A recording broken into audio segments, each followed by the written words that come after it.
Shri Bhuvi properties private limited వారి 7 hills future city ఇప్పుడు మన సాగర్ హైవేలో నమ్మకానికి అమ్మలాంటిది మన భూవి ప్రాపర్టీస్. ఎట్లున్నారో వాళ్ళ పరిస్థితి ఏందని రావాలి కదా, చేయాలి కదా. వాళ్ళు ఎట్లున్నారో గుడిచెల బతికిన వాళ్ళు మళ్ళా అని చెప్పాలి కదా, చేయాలి కదా. ఇంతవరకు ఒక్కరు కూడా రాలేదు కదా. కుటుంబాలు మునిగిపోయినాయి, ఇబ్బందులు పడుతుర్రు, చెట్లు కూలిపోయినాయి అంటే మీ స్థానిక కార్పొరేటర్ కావచ్చు, ఎమ్మెల్యే కావచ్చు, ఎవరన్నా ఇక్కడికి వచ్చి చూసిపోయారమ్మా? ఒక్కసారి వచ్చారా? టైంలోనే గుర్తొస్తారు వాళ్ళకి. మేము తర్వాత గుర్తురా.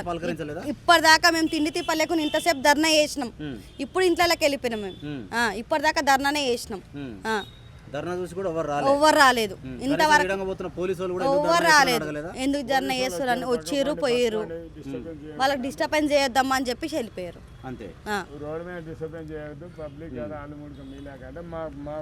వాళ్ళకి ఎమర్జెన్సీ ఉంటదమ్మా పబ్లిక్ కి. వాళ్ళకి ఏం పరిస్థితులు ఉన్నాయో మీకు తెలుసా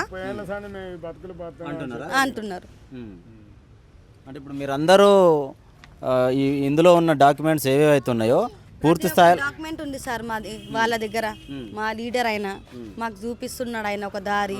ఆయన దగ్గర ప్రతి ఒక్క లీడర్ది ఉంది, అందరిది ఉంది. మళ్ళీ చూసి మా ఆధార్ కార్డు కొడితే అన్నీ వచ్చేస్తాయి కదా డీటెయిల్స్. చూసన్నా ఎంక్వైరీ చేసన్నా ఇవ్వాలి కదా. మళ్ళీ మేము పోరాడేది ఆయన పోరాడేది ఒకటే కదా, చెప్పండి. అంటే కొన్ని ఇండ్లు ఇప్పుడు చెట్లు విరిగిపోయి పైనుంచి పైకప్పు ఇరిగిపోయింది. అంటే ఇప్పుడు 2-3 ఇండ్లు లోపల అని అన్నారు. ఇప్పుడు ఇటు నుంచి వెళ్తే వాళ్ళ ఇండ్లు వస్తాయి. ఒకసారి చూద్దాము. ఓకే, చూద్దాం ఒకసారి. మనం లోపలికి వెళ్దాం. 75 కుటుంబాలు ఉన్నాయి, కొన్ని చెట్లు కూడా విరిగిపడ్డాయి. ఇక్కడ ఏంటంటే పెద్ద పెద్ద చెట్లు ఉన్నాయి యాక్చువల్గా ఈ కాలనీలో. అంటే ఇప్పుడు ఇల్లే వచ్చి 30-35 సంవత్సరాలు. అంటే అప్పుడు చెట్లు పెట్టినా కూడా 30 సంవత్సరాల చెట్టు ఎంత బలంగా ఉంటుందో ఊహించుకోవచ్చు. అలాంటి చెట్ల కొమ్మలు ఇరిగిపోతే ఇప్పుడు ఇలాంటి చిన్న చిన్న రేకులు వేసుకొని ఉన్నవాళ్ళు, కొన్ని కమ్మలు లాంటివి వేసుకొని ఉన్న వాళ్ళకు చెట్టు కొమ్మలు పడితే కనుక ఖచ్చితంగా ఇరిగిపోయి కింద పడే అవకాశం ఉంటుంది. ఇప్పుడు సరే ఎలాంటి ప్రాణాపాయ పరిస్థితి రాలేదు కాబట్టి అది కొంచెం అదృష్టంగా భావిస్తున్నారు వీళ్ళందరూ కూడా. బయట ఉన్నారు కాబట్టి అదృష్టం అనుకోవచ్చు. లేకపోతే ఆ సమయంలో పిల్లలు ఎవరో నిద్రిస్తుంటే చాలా ఇబ్బందిగా ఉండేది సమస్య.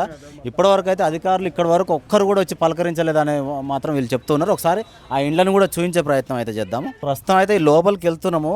చాలా చిన్న చిన్న సందులు ఇవి. అసలు వీళ్ళు ఇందులో ఉంటున్నారు ఇన్ని సంవత్సరాల నుంచి అంటే ఒకసారి చూస్తేనే ఎంత ఉందంటే. ఇప్పుడు ప్రస్తుతం అయితే చెట్టు ఏదైతే ఇరిగిపడ్డదో ఆ ఇంటి దగ్గరనే ఉన్నాము. బ్రదర్ వాళ్ళు లోపల ఉన్నారు. అన్న, ఇంట్లో ఎంతమంది ఉంటారు ఏందన్న? నిన్న సాయంత్రం వర్షము దాదాపుగా ఈదురుగాలు అయితే ఘోరంగా వచ్చినాయి. ఆ టైంలో మీరు అందరు బయటనే ఉన్నారా బ్రదర్? లోపలనే ఉన్నారా? ఎక్కడ అది ప్లేస్?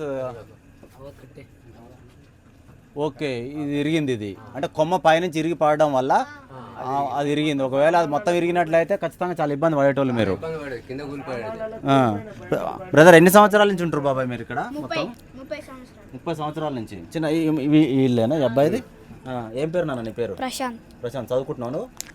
అప్పుడు వర్షం వచ్చినప్పుడు ఇంట్లోనే ఉన్నావు, బయట ఉన్నావా? ఇంట్లోనే ఉన్నావా?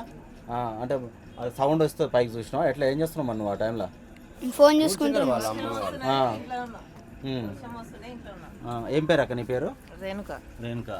అంటే ఇప్పుడు మీరు మీ అధ్యక్షులు ఎవరైతే ఉన్నారో అమ్మా, 30 సంవత్సరాల నుంచి మేము వినతి పత్రాలు ఇస్తూనే ఉన్నాము, గవర్నమెంట్ ఏదొచ్చినా పట్టించుకోవట్లేదు అంటున్నారు. అంటే ఇంత చిన్న ఇరుకు గలీలల్లా ఎట్లా ఉంటున్నారు అసలు మీరు? ఎట్లా అసలు ఎట్లా ఇబ్బంది పడుతున్నాం సార్, ఇట్లా ఇబ్బంది పడుకుంటూ ఉంటున్నాం. ఇప్పుడు నిన్న సాయంత్రం నుంచి ఇప్పటి వరకు ఎవరైనా సార్ వాళ్ళు ఎవరు రాలేదు. ఇందాక మీరు ధర్నా కూడా చేసినట్టు చేసినాం. ఇప్పటిదాకా చేసి ఇప్పుడే వచ్చినాం. బయటనే ఉన్నారా? ఇప్పటిదాకా రోడ్డు మీద చేసినాం. రోడ్డు మీద ఉన్నారు. కనీసం పోలీసు వాళ్ళు కూడా ఎవరు రాలేదు. రోడ్డుకు డిస్టర్బ్ అవుతుందని పక్కకు పంపించారు కానీ మాకేది సమాధానం చెప్పలేదు. పంపించారు కానీ మాకే సమాధానం చెప్పలేదు. ఇప్పుడు మీరు ఎవరు రాలేదు. ఇప్పుడు మీ అధ్యక్షులు అయినా మీరైనా కాలనీ వాళ్ళు ఉన్నారు, అంత ప్రజాభవన్లకు పోతే సమస్యలు తీరుతాయని రేవంత్ రెడ్డి అన్నాడు. మీరు పోయి మాకు మేము అన్ని చోట్లలో ఇచ్చినాం కానీ మాకు ఎవరు సమాధానం చెప్తలేరు. చేస్తాము చూస్తాము అని చెప్తారు కానీ ఎవరు మాకు చేస్తలేరు. ఇప్పుడు డబుల్ బెడ్రూమ్లు కావాలంటే అర్హులైన వాళ్ళకి ఇస్తామని గత ప్రభుత్వంలో ఉన్నప్పుడు కేసీఆర్ అన్నాడు. ఆయన అన్యాయం చేసిండు అని చెప్పేసి రేవంత్ రెడ్డి అన్నాడు. అంటే మరి ఏందమ్మా మీరు ఏం చేయబోతారు? ఏంది పరిస్థితి మరి? నెక్స్ట్ రేవంత్ రెడ్డి గారు ఇంకొక 2 సంవత్సరాలు ఉంటారు. మరి ఇట్లనే ఉంటే ఏంది మీ పరిస్థితి? ఏం చేద్దాం అనుకుంటున్నారు మీరు అందరు ఇక్కడ ఉన్న వాళ్ళు? మాకు ఇల్లు కావాలని పోరాడుతున్నాం సార్. మాకు ఇల్లు కావాలని అడుగుతున్నాం అంతే. అయినా కూడా ఇల్లు ఇప్పుడు ఇక్కడ చూస్తే అర్థమవుతుంది, చిన్న చిన్న ఇండ్లు ఇవి. దాదాపు ఒక 10 గజాలు 20 గజాలు అన్నట్టుగానే కనబడుతున్నాయి. ఇంత చిన్న ఇంట్లో మీరు జీవనం సాగిస్తున్నారు అంటే అసలు సాగిస్తున్నాం సార్. మాకు మరి ఎక్కడ లేదు, మాకు బతుకుదేరు కానీ ఇళ్ళనే కష్టం. అమ్మా ఇక్కడికి మేము వచ్చి 30 సంవత్సరాలు. 30 సంవత్సరాలు. 30 సంవత్సరాల నుంచి ఇక్కడనే ఉంటున్నాం. చూద్దాం ఇంకొక ఇల్లు కూడా పక్క